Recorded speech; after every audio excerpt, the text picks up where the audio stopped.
Hello students, welcome back to my YouTube channel, The Genius Playlist.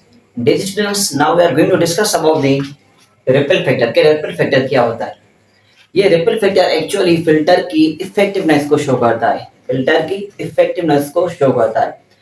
हमने जब discuss किया था डीसी पावर सप्लाई फिल्टर और regulator, तो उसमें हमने ये थोड़ी सी बातें डिस्कस की थी. तो उनको मैं थोड़ा सा रिवाइज करूँ, then after we can clearly understand it. Okay, हम इसको देन आफ्टर क्लियरली अंडरस्टैंड कर सकते हैं. ओके, हमने क्या किया था, हमने एसी करंट प्रोवाइड किया था. सपोज करें ये क्या एसी करंट है, दिस इज एसी करंट, ये एसी करंट है. एसी करंट को हमने ट्रांसफार्मर से क्रॉस करवाया. ट्रांसफार्मर का काम होता है वोल्टेज को अपडेट करना, वोल्टेज को बढ़ाना. तो यहाँ पर जो वोल्टेज हुई, यहाँ पर जो करंट की क्वांटिटी हुई वो अमाउंट में इंक्रीज हो चुकी है. इधर इतनी है, ये एक्स्ट्रा है. यहाँ पर आए तो ये इतनी है, ये चीज एक्स्ट्रा है. This extra part is this rectified part, ये रेक्टिफाई हो चुका है. ठीक है, ये अमाउंट बढ़ चुकी है. फिर हम क्या कर रहे थे, इस रेक्टिफाइड अमाउंट को हम क्रॉस करवा रहे थे रेक्टिफायर से. इस अमाउंट को हम क्रॉस करवा रहे थे रेक्टिफायर से. इसके अमाउंट इंक्रीज हो चुके हैं ना. जब ये करंट इसे पास करेगा ट्रांसफार्मर से, ट्रांसफार्मर इसको स्टेप अप करेगा, इसकी वोल्टेज को बढ़ा देगा. क्योंकि ट्रांसफार्मर के दो टाइप्स होते हैं, एक होता है स्टेप अप और दूसरा होता है स्टेप डाउन. तो हमने यहाँ पर इसकी वैल्यू बढ़ा दी, it means we used a step up transformer. Okay, तो ट्रांसफार्मर इसकी वैल्यू बढ़ा देता है. देन आफ्टर हम इस वैल्यू को हम क्रॉस करवाते हैं एक रेक्टिफायर से. ये वैल्यू जो हमें मिली है, ये जो वैल्यू मिली है, हम क्या कर रहे थे, इस वैल्यू को क्रॉस करवा रहे थे एक रेक्टिफायर से.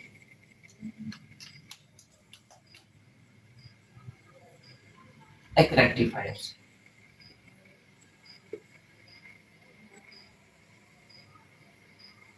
हमने इस वैल्यू को क्रॉस करवाया किसी रेक्टिफायर से. रेक्टिफायर क्या करता है, एसी करंट को कन्वर्ट करता है डीसी करंट में. रेक्टिफायर कन्वर्ट करता है एसी करंट को डीसी करंट में. तो ये रेक्टिफायर हमें देगा डीसी करंट इस तरह. ये चीजें हमने डिस्कस की थी, तो हमें ये इसकी डीसी करंट मिली. So this is not pure form of DC, ये डीसी का प्योर फॉर्म नहीं है. This is impure form. This is rectified voltage, ये रेक्टिफाइड वोल्टेज, ये प्योर फॉर्म डीसी का बिल्कुल भी नहीं है. ठीक है, तो हम क्या करते हैं, इसको क्रॉस करवाते हैं फिल्टर से. इसको हम क्रॉस करवाते हैं किसी फिल्टर से. सपोज कर लेते हैं दिस फिल्टर, ये एक फिल्टर. इस फिल्टर से इस डीसी को क्रॉस करवाते हैं. ये हमारे पास डीसी करंट है, ये जो मिला है ये डीसी करंट है. हम इस डीसी करंट को इस फिल्टर से क्रॉस करवाते हैं. तो एक्चुअली यहाँ पर ये पॉइंट है, ये जो रिपल फैक्टर होता है ना, इस फिल्टर की इफेक्टिवनेस को शो करता है. How much this is effective, इसकी कितनी इफेक्टिवनेस है.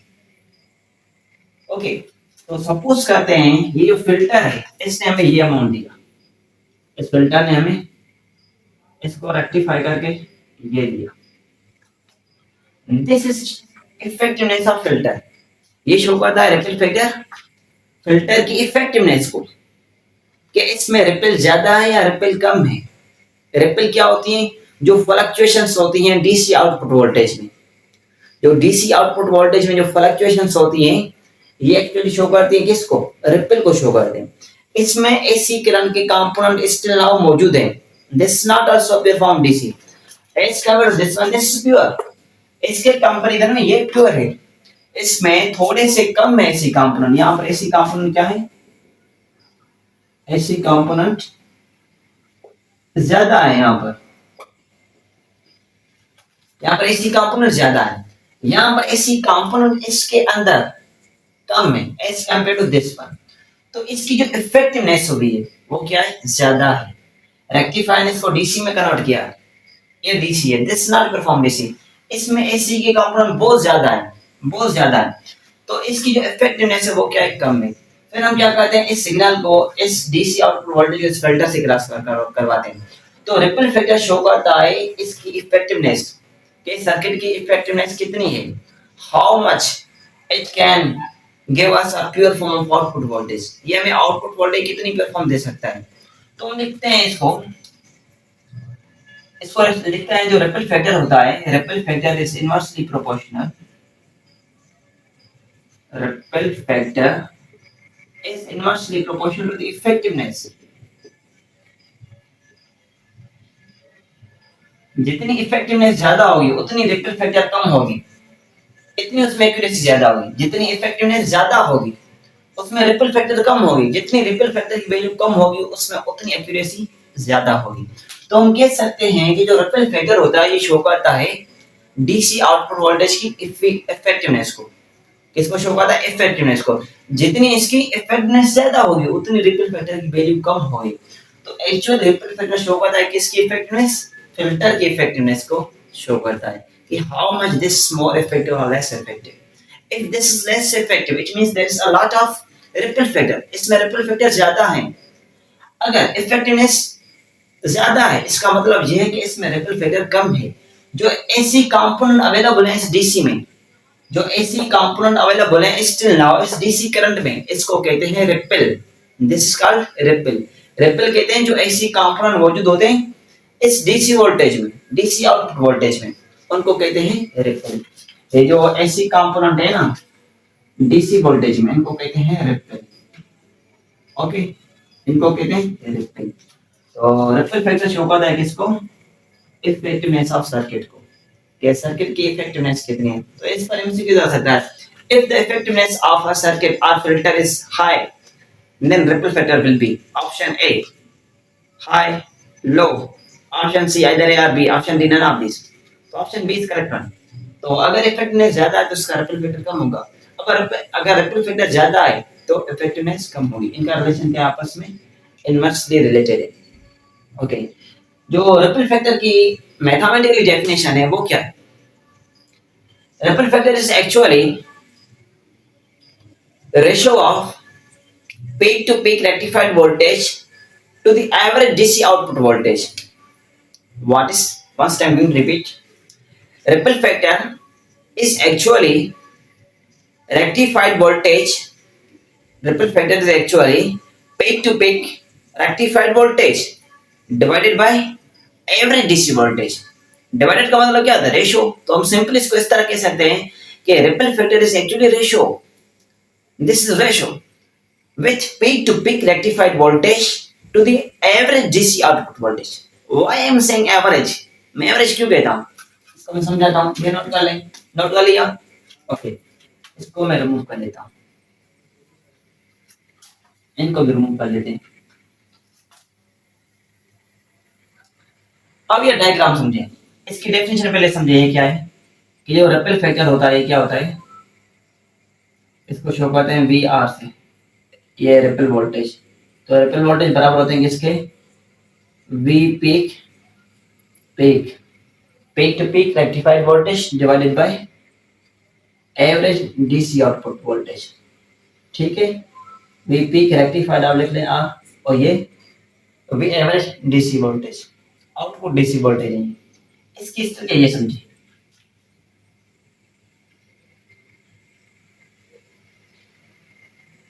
ये हमारे पास फुल वेव रेक्टिफायर, ये क्या है, ये फुल वेव है। ये जो मैंने समझा ये क्या है, हाफ वेव, ये क्या है, फुल वेव। ओके, तो हमने कहा ये जो इसके पीक है, these are said to be peak to peak rectified voltage। इनको लिख सकते हैं आप VPP, peak to peak rectified voltage। इस peak to peak rectified voltage का जो रेशियो है किससे, average DC voltage, average DC output voltage. Average का मतलब ये होगा, ये इसकी लोअर पॉइंट, ये इसकी अपर पॉइंट, तो इसकी एवरेज क्या होगी, ये होगी। ये जो पार्ट है ये कहलाता है this average DC voltage output, this is average DC output voltage, और ये कहलाता है peak to peak rectified voltage. इन दोनों का जो रेशियो होता है ये शो करता है रिपल फैक्टर को, ये शो करता है किसको, रिपल फैक्टर को ये शो करता है। ओके, तो आप रिपल फैक्टर को आर से शो कर सकते हैं, जस्ट आर से। तो ripple factor will becomes equal to V peak to peak rectified voltage divided by DC output voltage. ये शो करता है रिपल फैक्टर को। Okay, now question is that why we are taking here V average DC voltage. हम ये average क्यों लेते हैं? आपको पता है कि जो हाफ वेव रेक्टिफिकेशन होती है उसकी एफिशिएंसी क्या होती है? कम होती है। और जो फुल वेव रेक्टिफिकेशन होती है उसकी efficiency as compare to half के ज्यादा होती है। दूसरी पॉइंट, जो रिपल फैक्टर का वैल्यू होता है हाफ वेव में, जो रिपल फैक्टर का वैल्यू होता है हाफ वेव में वो बराबर होता है 1.48 के नियर अबाउट, सॉरी 1.21 के इक्वल होता है, वो होता है 1.21 के इक्वल। जो रिपल फैक्टर का वैल्यू है, value of ripple factor in half wave, half wave में जो रिपल फैक्टर का वैल्यू होता है वो होता है 1.21। जो फुल वेव का वैल्यू होता है रिपल फैक्टर में, रिपल फैक्टर का वैल्यू क्या होता है फुल वेव रेक्टिफिकेशन में, इसका वैल्यू होता है 0.0.483, ये होता है इसका वैल्यू। तो अब देखिए यहाँ पर क्या है, हाफ वेव में ज्यादा रिपल्स हैं, इट मींस इसमें ज्यादा रिपल्स हैं, इसमें जो एसी के कैरेक्टरिस्टिक्स हैं वो ज्यादा है, इसमें क्या है कम है एज कम्पेयर टू दिस। ठीक है, तो इसका जो रिपल फैक्टर का वैल्यू है हाफ वेव का वो क्या है 1.21। यहाँ पर क्या है वो है हमारे पास नियर अबाउट 0.483, 0.483।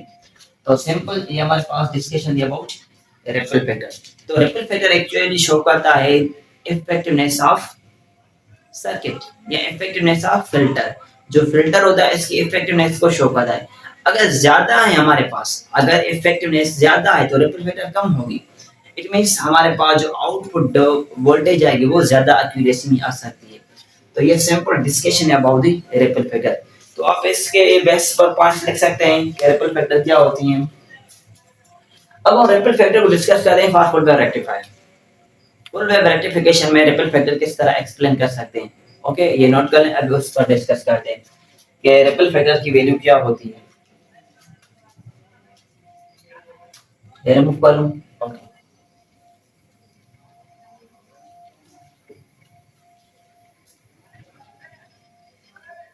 तो ये बातें आपको मालूम होनी चाहिए कि रिपल फैक्टर का जो वैल्यू होता है हाफ वेव में वो क्या होता है, वो होता है 1.21।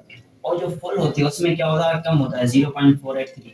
ठीक है, अब देखिए, अब हम कहते हैं कि रिपल फैक्टर हमें मिला, जो आर है, आर शो करता है रिपल फैक्टर को, ये बराबर था V peak to peak rectified voltage with average output DC voltage. इनका जो रेशियो है ये शो करता है किसको, ये शो करता है रिपल फैक्टर को, ये शो करता है रिपल फैक्टर को।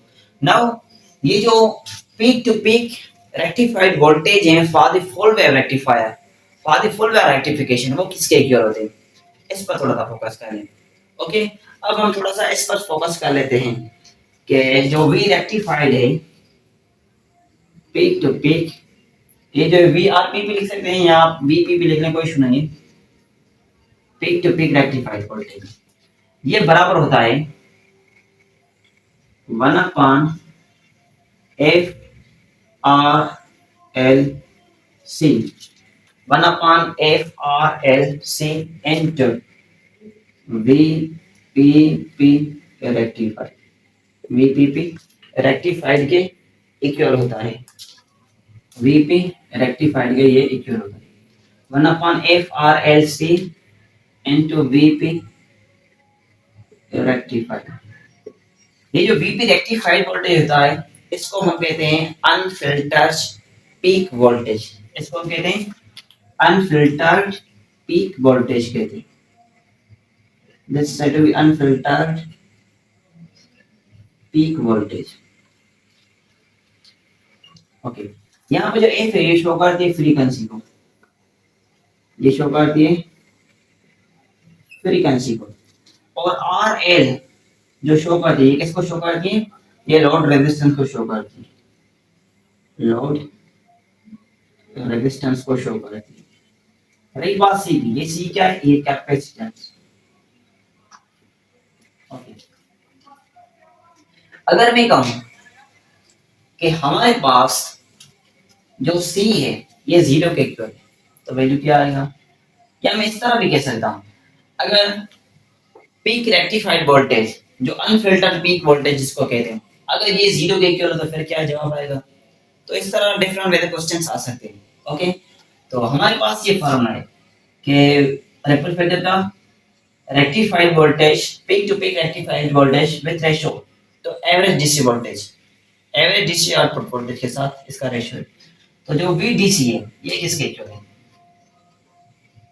ये बराबर होता है 1 माइनस में 1 अपान में 2FRLC इनटू VP रेक्टिफाइड, जिसको हम कहते हैं अनफिल्टर्ड। ये क्या है, अनफिल्टर्ड है, ये प्रॉपर फिल्टर नहीं है, तो हम इसको कहते हैं अनफिल्टर्ड पीक वोल्टेज। तो ये क्या है, इसका एवरेज आउटपुट डीसी वोल्टेज है, और ये शो करता है किसको, ये शो करता है इसके rectified peak to peak voltage को शो करता है। ओके, तो ये पॉइंट्स नोट कर लें। ओके, ये पॉइंट्स नोट कर लें। ओके, दूसरी पॉइंट कि अगर अगर हमारे पास जो सी है वो जीरो के इक्वल हो, मतलब हम अगर कैपेसिटर इनपुट फिल्टर को रिमूव कर लें तो उस केस में जो रेक्टिफाइड वोल्टेज है वी आर आर जो है वो क्या आएंगे। अगर इस केस में अगर हम इस कैपेसिटर फिल्टर को, ये कैपेसिटर फिल्टर है, अगर कैपेसिटर फिल्टर को हम रिमूव कर लें it means according this formula, इस फॉर्मूला को फोकस करें वी आर पी,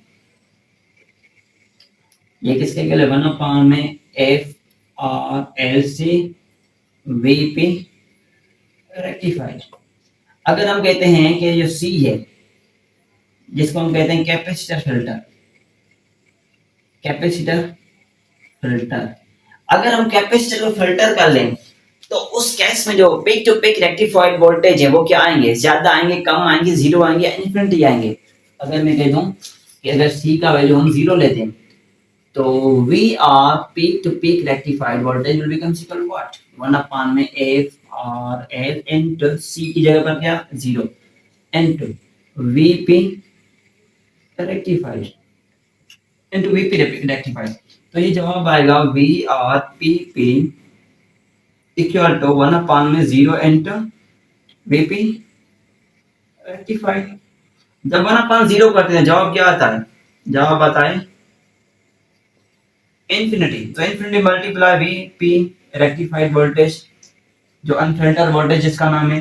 तो इस केस में जो peak to peak rectified voltage है वो इंफिनिटी आएंगे, वो क्या आएंगे, इंफिनिटी है। पीक टू पीक रेक्टिफाइड जो वोल्टेज है वो क्या आएंगे, वो इस केस में इंफिनिटी आने के चांसेस बहुत सारे हैं। ओके, तो ये पॉइंट नोट कर लें। अगर बात की जाए कि अगर हम जो पीक रेक्टिफाइड वोल्टेज है, जो अनफिल्टर्ड पीक वोल्टेज है, जो अनफिल्टर्ड पीक वोल्टेज है, अगर हम इसको जीरो लें तो इस केस में भी ये जीरो आ जाएगा। It is clear.